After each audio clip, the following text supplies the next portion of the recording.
This is the San Cristobal area of Cuba, as it has looked from time immemorial.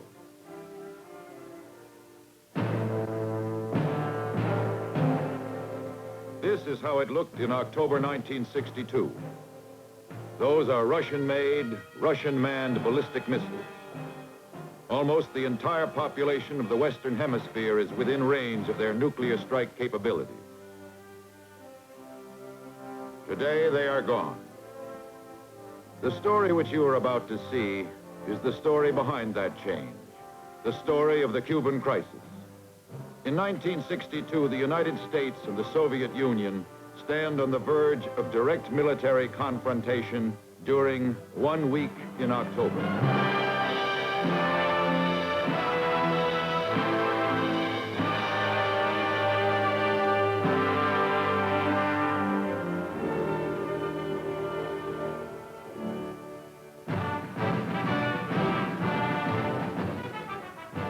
Ever since 1492, October has been an important month for the Americans.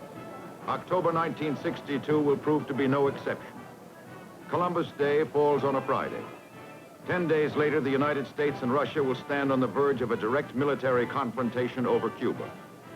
It will be the most frightening week the world has known since the end of World War II. But on Columbus Day, the danger is not apparent. In the age of intercontinental missiles, crisis comes with the speed of sound. And so, in October '62, Americans are basking in the Indian summer sun in blissful ignorance. The Yankees are sweating out a seventh-game thriller with the San Francisco Giants. The March of Dimes is choosing its annual poster girl.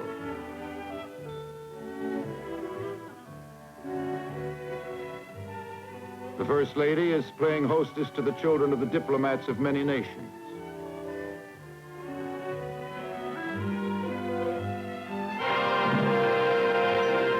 Abroad, there are fireworks for the birth of still another new African nation, Uganda. At the Vatican, the princes of the Roman Catholic Church have gathered from around the world for their ecumenical council.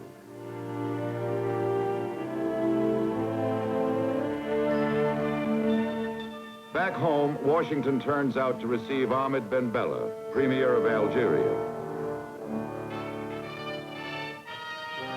Mr. Ben Bella's next stop will be Havana. But Cuba is not in the forefront of most Americans' thoughts during the warm fall days of mid-October '62. Not that the Cold War has been forgotten. We are firing a rocket at the moon. The Russians announced the on-target firing of a 7,500-mile missile.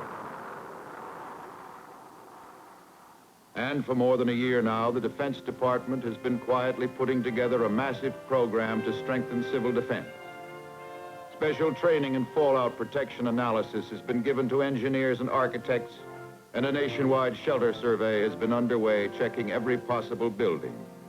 Banks, stores, municipal buildings, schools, churches, even caves.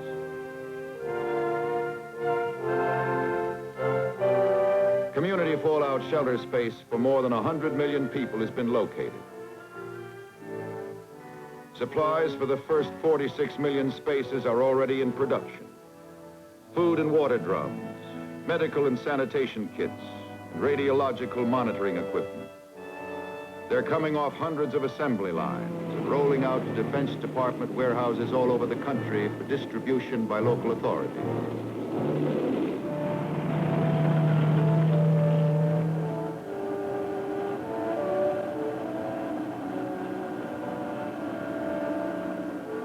Building owners across America are contributing space for the new community fallout shelters.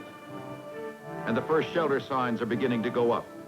But most Americans aren't paying much attention to civil defense in October '62. The congressional elections are coming up and the campaign shifts into high.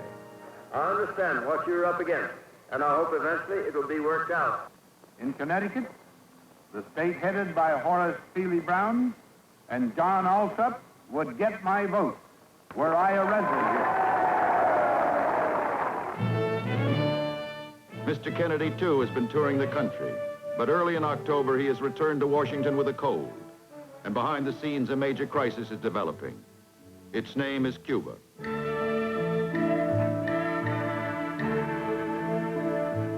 loveliest land that human eyes have beheld. So did Columbus describe the land he thought to be a part of Asia when he discovered Cuba in 1492. Historically, Cuba and the United States had been friends. The monument to the battleship Maine in Havana had stood as a reminder of United States' help in winning Cuba's freedom in the Spanish-American War. But by October '62, that friendship is gone and the monument has been desecrated.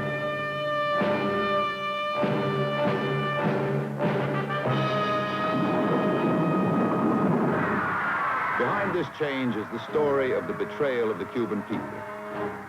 It began when Fidel Castro triumphantly entered Havana in 1959 after 6 years of revolt against the dictatorship of General Batista. Castro had promised democracy and freedom.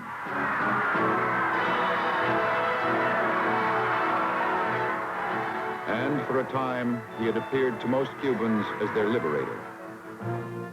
But at the United Nations, it had soon become apparent that Castro had sold out to Premier Khrushchev and the communists. By 1961, this policy had led to a formal break between the United States and Cuba. 1 year earlier, the Havana airport had resounded to the excitement and confusion attendant on all great occasions of state. The visitor was Soviet Deputy Premier Anastas Mikoyan. He had brought with him a $100 million trade agreement and the promise of Russian equipment and technicians to help get Cuba's economy back on its feet.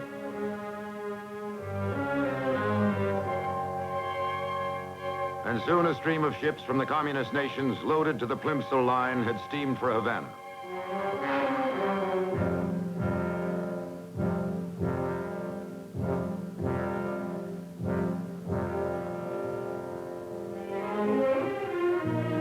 But as October draws near, there is an intensification of shipping into Cuba.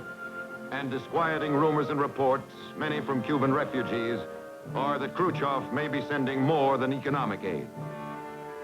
Is he providing Castro with offensive military weapons? We step up our intelligence activities. Reconnaissance of the island and its approaches is increased. If offensive weapons are coming into Cuba, it threatens the security of the entire Western Hemisphere. For Cuba sits almost exactly in the middle of the Americas, astride the Panama Canal. But to act, the president needs not rumors, but facts. On October 14, a recon plane returns with the first hard photographic evidence indicating the presence of Soviet offensive missiles in Cuba. Immediately, increased surveillance is ordered. And even before the new information can be fully assessed, the president orders the leaders of America's armed forces to prepare for any emergency.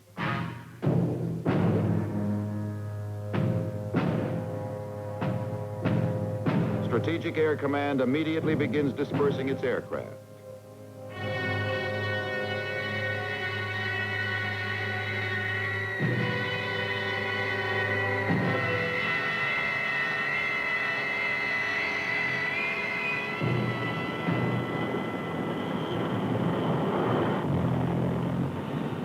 SAC also moves bombers and tankers from Florida bases to make room for tactical aircraft in the southeastern United States, closest to Cuba.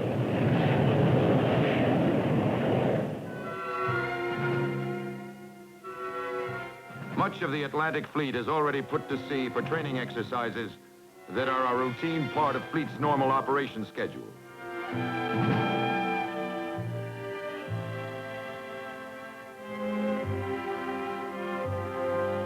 Polaris submarines are on station.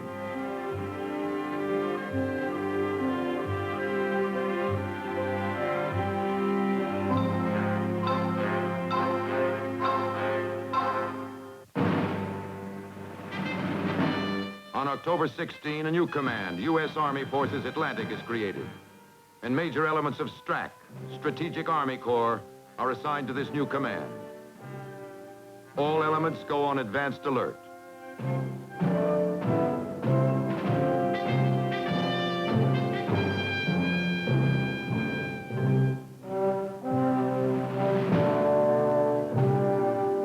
The alerted units begin intensive training exercises to maintain combat readiness.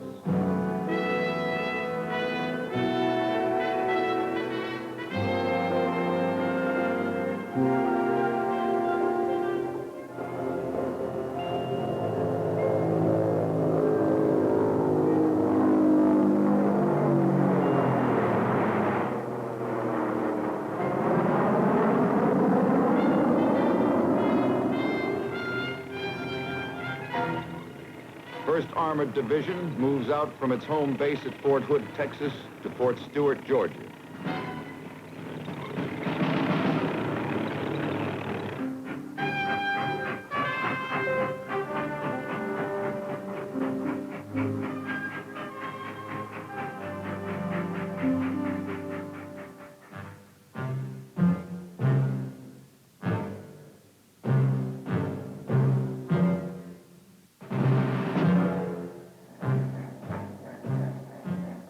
U.S. Army Atlantic Command includes infantry, airborne, armored, and logistical troops. All move or prepare to move to previously assigned positions along the southern Atlantic coast.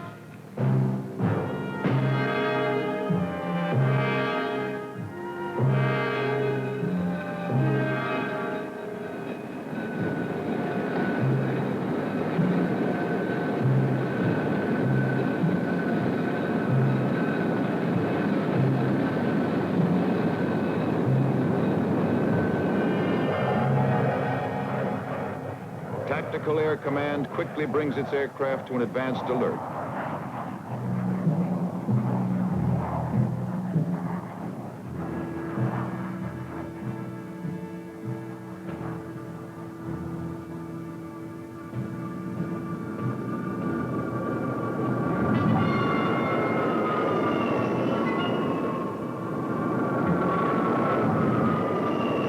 Passing hour brings greater strength to the air forces deployed within striking distance of Cuba.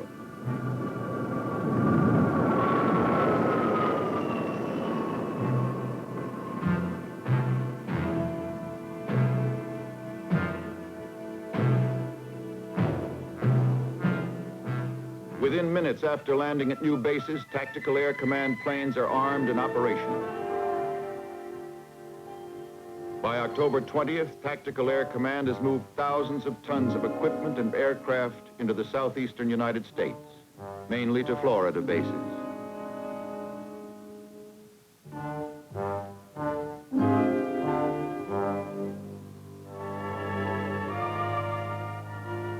Tons of air evacuation hospital equipment are flown to Florida and pre-positioned.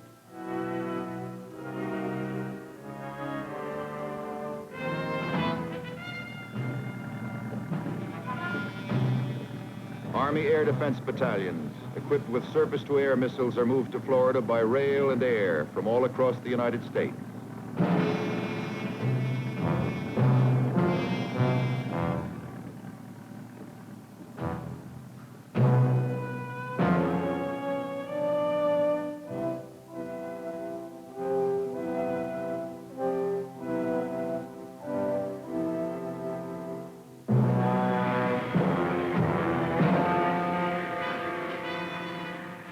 Orders are given to beef up Marine forces guarding the Guantanamo Naval Base on Cuba.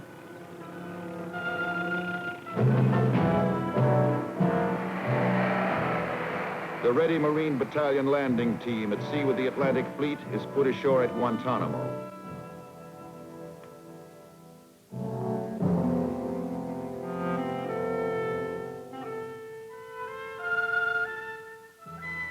As a final precautionary measure, over 3,000 Navy and Marine wives and children are evacuated from Guantanamo.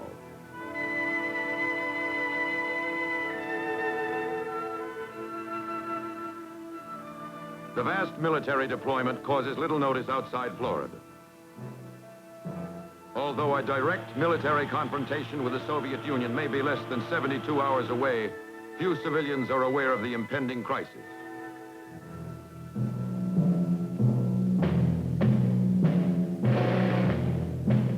On October 20th, the nation settles down to a weekend of football and tomfoolery. Northwestern meets Ohio State in Saturday's big game.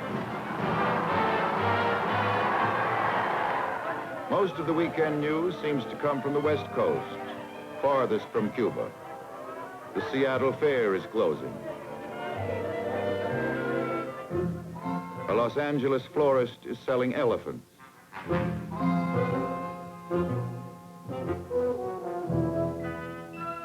As the weekend starts, in a move partly designed to offset counterintelligence about the redeployment, the president resumes pre-election touring. The day before, the Soviet Foreign Minister Andrei Gromyko had told Mr. Kennedy that Russia had no offensive weapons in Cuba.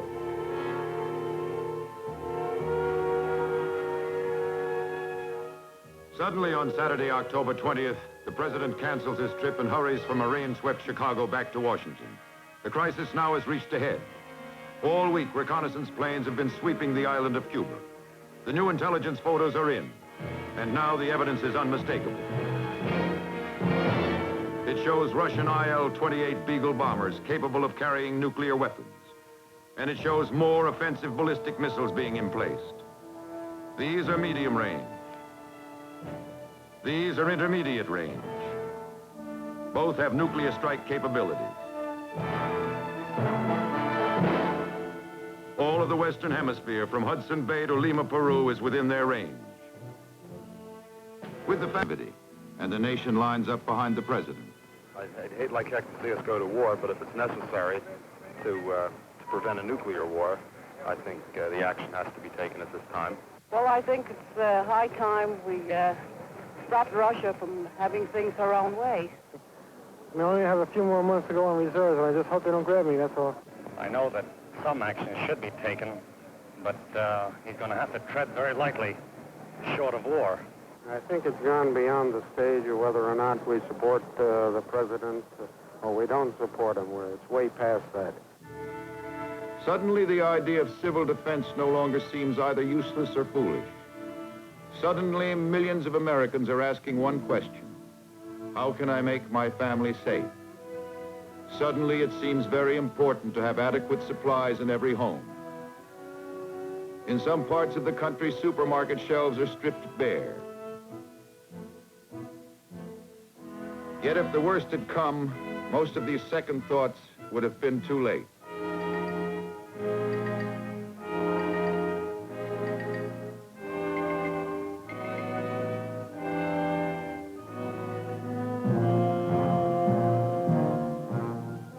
Across the nation, local government authorities and civil defense organizations step up the pace of stocking their community fallout shelters with essential supplies.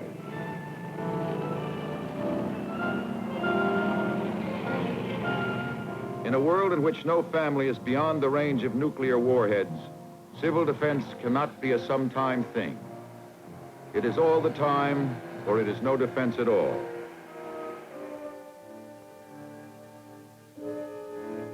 At the United Nations, Ambassador Stevenson takes America's case to the world. He asks Russia's ambassador, "Do you, Ambassador Zorin, deny that the USSR has placed and is placing medium and intermediate range missiles and sights in Cuba? Yes or no?"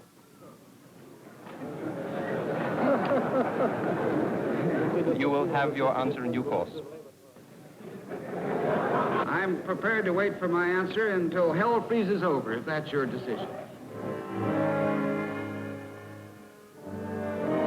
With support pouring in from the free world, President Kennedy signs the quarantine order.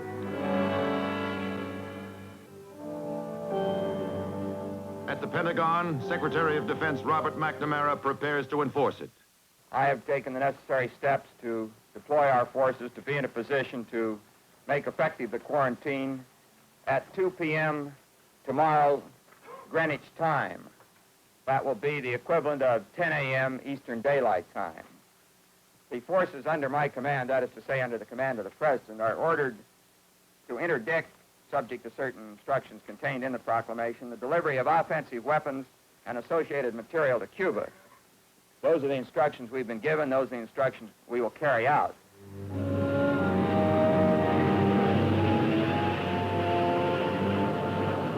Strategic Air Command B-52 bombers, already on a massive worldwide airborne alert, are now flying 24-hour missions.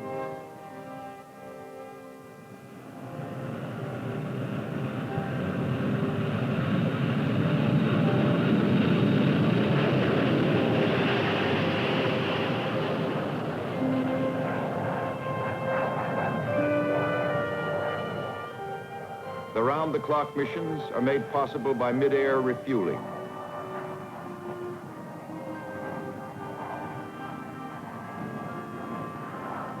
Before one B-52 leaves its airborne station, another is airborne to take its place. Air Defense Command interceptors and Tactical Air Command fighter and reconnaissance aircraft join Navy, Marine, and SAC to maintain watch on the 2,000 ships known to be in the Atlantic.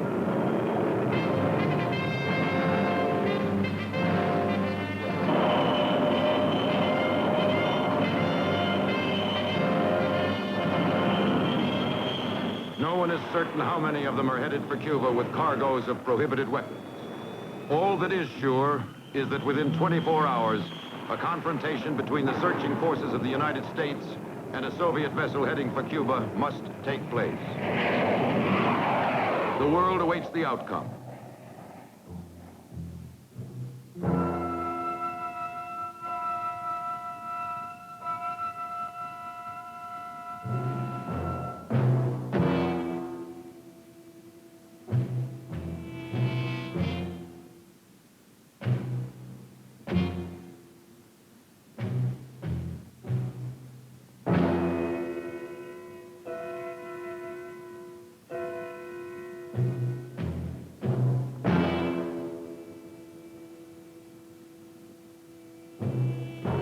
On Thursday, October 25th, the Navy intercepts the Soviet tanker Bucharest and allows her to proceed.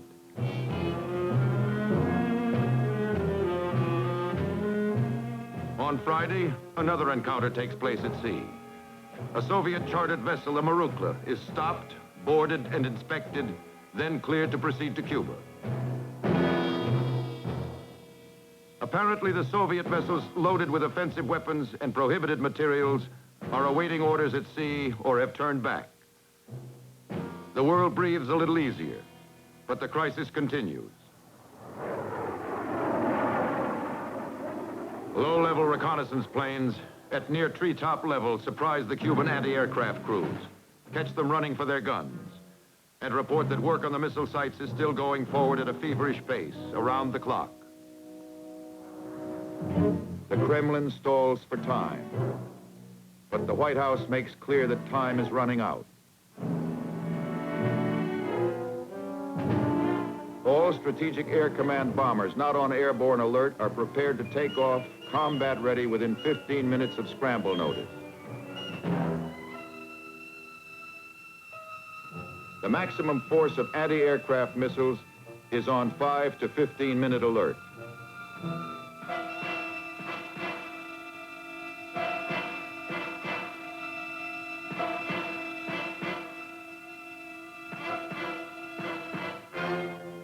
At headquarters, North American Air Defense Command, everything airborne within hundreds of miles of our borders is brought under intensive surveillance.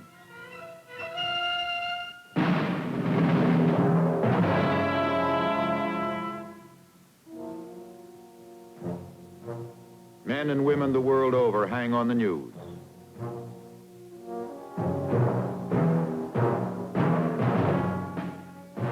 No one can be sure that he and his family will still be alive at this time tomorrow.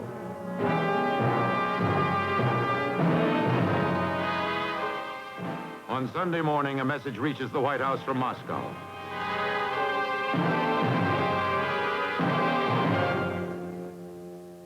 Press Secretary Salinger announces that Chairman Khrushchev has agreed to remove the missiles from Cuba and reads Mr. Kennedy's reply to the Soviet premier.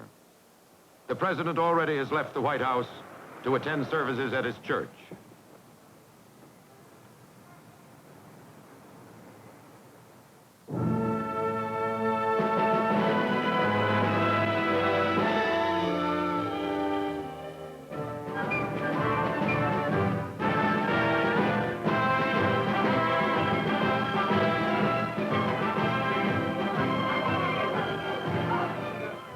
One week in October, perhaps the most frightening week the world has ever known, is over.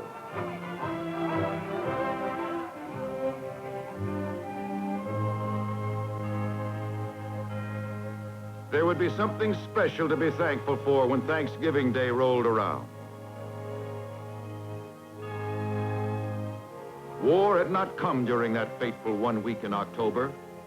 It might never come, but it might. and there could be no letting down. Low-level surveillance over Cuba would verify the fact that missile sites had been dismantled.